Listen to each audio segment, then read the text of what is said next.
Hey guys, welcome back to my channel. So today I wanted to film a little bit of a different type of video. So recently I've had a lot on my mind when it comes to social media, and it's really hard for me to find balance in social media because social media is my job full-time. So I work for a separate company for my full-time job, and I work on social media for them. So I'm always on like Instagram, Facebook, Twitter, all the social media platforms. And then my second job is YouTube. I'm not sure if all of you know, but I do get paid from YouTube, and it's definitely a passion of mine. I don't do it for the money, of course, I don't make that much, but it's my other job. So I'm on social media all the time, and I honestly have found it really difficult to balance my real life and social media. And it does really make it difficult because both of my jobs involve social media, so I'm constantly on it, and it's really hard for me to have the time where I'm just doing work and then have my own personal time where I'm doing things that I enjoy. And I wrote down a list because I have a lot to say when it comes to this, and I have like a lot of thoughts. I like roughly planned this out, but it's mostly off the top of my head.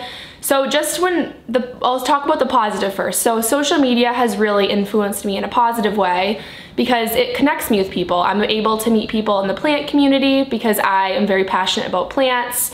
I've even met some of you plant enthusiasts in real life, and you've become friends. And I even feel like some of you guys are friends online. Like when I talk to you and I recognize your username, I feel like you're my friend. So, and it also gives me the opportunity to be creative. I'm able to edit the videos the way I like and just use my creative side of my brain. So there's so many good things with social media. Like I really do genuinely believe that. I feel like since social media is relatively new, it hasn't been around for me personally. I haven't always been on social media because it didn't exist when I was younger or a teenager. It was the very beginning of social media, and I feel like there is such a negative side to it. And I know this video that I'm making right now it's not the first time someone's talked about this, but even though I feel like I'm not the first person to say these things, it really helps me personally when I see these types of videos because it reminds me and it kind of puts me in check, because I get into a routine where I check my phone and I feel like a robot. Like I didn't even realize I went on social media. Like I wasn't even trying to. There was one night where I was like, I'm not gonna go on social media, Instagram, whatever it is, for the rest of the night. I couldn't do it. I literally like would go on my phone and I wasn't even trying to. Like I would go on Instagram, open it, and I was like, I did not even think about this. It just happened like it was second nature, like breathing. I didn't even mean to, and I was just so disappointed in myself that I wasn't able to like not go on for a one night. Like come on, that's ridiculous. I also wanted to bring up the fact that when I go on social media, I feel like it's not every time, but sometimes if I'm feeling sad or if I am trying to avoid just like the way I'm feeling, it kind of is a way to like numb me and make me, or not force me to deal with my thoughts. So I can just kind of mindlessly go on social media and distract myself. And I think that's very negative. And like, of course, with social media, there's competition, and I don't think there has to be, but I think it's human nature to compare yourself to others. And to, like for me, I have my YouTube channel, and of course I want it to grow and I want it to do well. So naturally I'll look at other people's channels or Instagrams and I'm like, well, why isn't mine doing as well? And then I'm not satisfied with the growth that I have personally had on my channel. And it's really toxic, and it's really hard to avoid these thoughts because of course I put so much work into it. And sometimes I feel like it doesn't show, but honestly, like it is growing at the speed it's meant to grow. And I just like appreciate all of you guys so much, and I need to just be thankful that I have a platform to share my ideas and my plants. I think another major issue is only showing perfection on social media, and I think I struggle with this a lot because I'm a perfectionist, and of course I love to show beautiful things, but I also want my platform to be a place where I show the not so glamorous side. So like I made a video on plants that I'm struggling with, and like right now I'm being vulnerable. I'm just like in my sweats, like my pajamas, I just woke up. And I'm showing you that my life is not perfect and it's not real. when you show only little clips of your life, it's kind of like a performance in a way. And I don't think it always has to be like that, but sometimes when you create video or pictures, it might seem like this an unattainable thing, but it's just one little snippet of someone's life, and just because they filmed a video that was beautiful doesn't mean they're happy. It doesn't mean that their life is perfect at all. It's just they created something beautiful and you can appreciate it. And then specifically to the plant community, like I said, there's a lot of positives. I've met some plant enthusiasts and I've become friends with them, and I've actually met some people in real life, which is so positive. But I also think there's a negative, and this is the part that I'm really kind of nervous to talk about because it might make me seem like a hypocrite. And so basically the problem that I have with the plant community is I feel like a lot of people, including myself, I will put myself on this, it's not just everyone else, I do it too, kind of highlighting shopping and like never being fulfilled with your plant collection. It doesn't just apply to plants, this can apply to anything that you buy, any object in your life. Never feeling fulfilled, so it's a never-ending wish list, it's a never-ending shopping sprees, and this is not healthy behavior, and it depends on the person, it depends on your lifestyle, of course. I'm not judging you if you do this. I do it as well. My last video I talked about new plants that I bought, and this might sound ridiculous that I am getting upset about this, but I know I've struggled with like shopping issues in the past. So it kind of makes me sad when I spiral into shopping more, when I need to just appreciate what I have, because I did make a video last year about keeping my plant collection small. And that is why I also like to share my plants if I feel like the collection has gotten too big. Because I noticed personally, I go through kind of phases where I will not buy anything and then I'll buy a bunch of plants, and it's hard for me to appreciate the plants that I already have and to fully take care of them and just be grateful when I am always, my mind is always focused on what's the next thing I'm buying, what's the next thing. And that applies to many things in your life. It's not just plants. It can apply to clothes, any type of physical good that you're buying. It's very normal to always want more because that's the way our culture has kind of trained us to be. And I know, for me anyway, it's very helpful for people to remind us that that's very unhealthy to think that way. And I'm not saying you can never buy plants or you can't have a wish list. That's not what I'm saying, but it's important for you to keep yourself in check and think to yourself, when will I have enough plants? When will I have enough clothes? When will I have enough likes on my photo or on my video? When will I be satisfied? Because the truth is, none of those things, all this stuff isn't gonna make you happy. Happiness, this is gonna sound so like silly, but it's within yourself. Like things won't make you happy. So if you're buying these things to make yourself happy, I think that's where the problem is.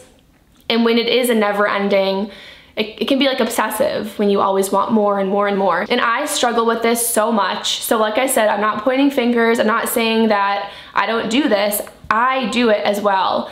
And I feel like when other people bring it up, it really helps me kind of come back to reality and realize like, yo, you have enough stuff, you have enough plants. And I'm not saying that I'm never gonna buy plants ever again, but I think it is important just to be aware of that and know that it's not healthy to constantly be wanting stuff. It's just very toxic, I think. And yeah, I don't know. Let me know what you guys think in the comments down below. I'm sure some of you will agree with me. Some of you might disagree. I'm not sure. And just along those same lines, when it comes to caring for a lot of plants, it takes a lot of work and responsibility. And I did discuss that in my previous video where I talked about like the truth about houseplants.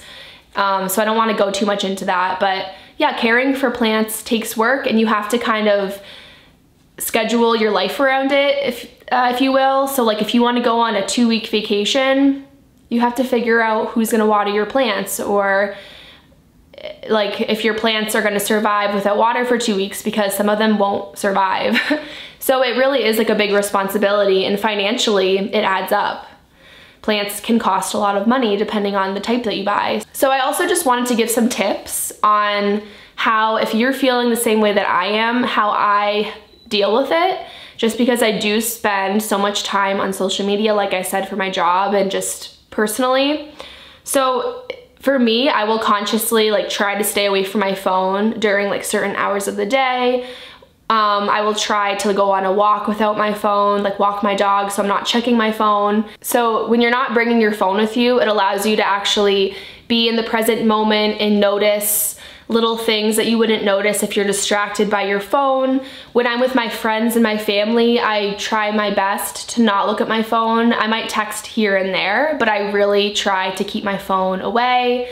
And when I'm at dinner, I try not to use my phone because I think it's so important to have these small like digital detoxes from your phone, because otherwise it will just become an obsession. And honestly, I feel obsessed to my phone. Like if I lose it for like 10 minutes, I kind of have a small, like, I get really anxious if I don't have it with me, and that's really sad. Like I never have felt that way about another object before, like just feeling so like attached to it. I also feel like when you spend less time on social media, it allows you to be more in touch with the way that you're feeling and just deal with like your emotions, and it allows you to be more creative.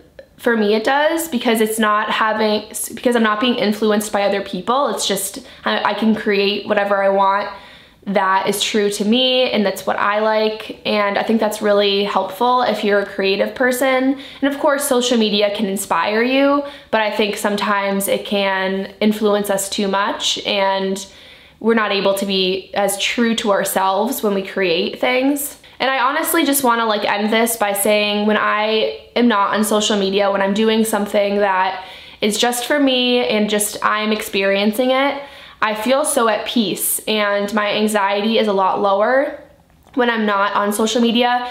And I will also, if I'm feeling anxious from social media, if I'm actually on it and I'm comparing myself, I literally will just shut it off and put it to the side, because for me that is very unhealthy and not good for my mental health to have these feelings. And I only want to use social media if I feel uplifted, if I feel inspired by others, if I just have a positive experience, and I just don't want to put negativity into my head, in my life. So I think that's really important to step back and say, is social media making me feel, is it bringing happiness to my life? Is it positively influencing me, or is it making me feel not as good, or is it making me feel like I need more stuff? Like, put it to the side and just take a breather, because for me that's not worth it and that's a very negative thing. So I just want to know what you guys think in the comments down below. I honestly am pretty nervous to post this, mostly about like the shopping aspect when it comes to like plants, because I know I do this too and I don't want to come across as like a hypocrite, but I'm kind of doing it to like keep myself in check.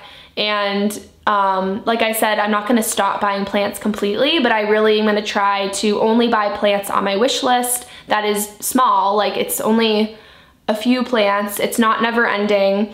And if I do notice my collection's getting too big, I definitely share my plants. And yeah, I don't know. So I hope you guys enjoyed the video. If you liked it, please give it a thumbs up, and I'll see you in the next one. Bye.